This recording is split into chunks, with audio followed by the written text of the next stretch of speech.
ചിദംബരം സംവിധാനം ചെയ്ത ബാലൻ ചിത്രത്തിന്റെ 10 ദിവസത്തെ world wide box office collection report ഇപ്പോൾ പുറത്തു വന്നിരിക്കുകയാണ്.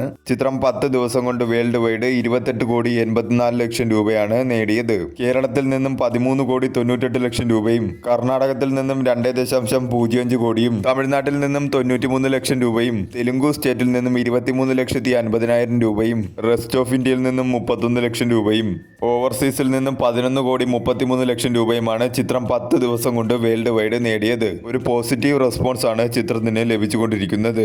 18 കോടി ബഡ്ജറ്റിൽ ഒരുക്കിയ ചിത്രം 74% ബഡ്ജറ്റ് റിക്കവറി നേടിയിരിക്കുകയാണ്. 9 ദിവസം കൊണ്ടാണ് ചിത്രം 25 കോടി ക്ലബ് എന്ന നേട്ടത്തിലേക്ക് എത്തിയത്. ലാംഗ്വേജ് വൈസ് ടോട്ടൽ ഡൊമസ്റ്റിക്കിൽ നിന്നും ചിത്രം 10 ദിവസം കൊണ്ട് നേടിയത് മലയാളം ലാംഗ്വേജ് 17.05 കോടിയും തമിഴ് ലാംഗ്വേജ് ഡബ്ഡ് വെർഷൻ 24,40,000 രൂപയും തെലുങ്കു ലാംഗ്വേജ് ഡബ്ഡ് വെർഷൻ 18,80,000 രൂപയും ഹിന്ദി ലാംഗ്വേജ് ഡബ്ഡ് വെർഷൻ 2,30,000 രൂപയും കന്നഡ ലാംഗ്വേജ് ഡബ്ഡ് വെർഷൻ 1,10,000 രൂപയുമാണ് ചിത്രം ലാംഗ്വേജ് വൈസ് ടോട്ടൽ ഡൊമസ്റ്റിക്കിൽ നിന്നും 10 ദിവസം കൊണ്ട് നേടിയത്. വരും ദിവസങ്ങളിലും ചിത്രത്തിന് മികച്ച രീതിയിലുള്ള കളക്ഷൻ തന്നെ പ്രതീക്ഷിക്കാവുന്നതാണ്.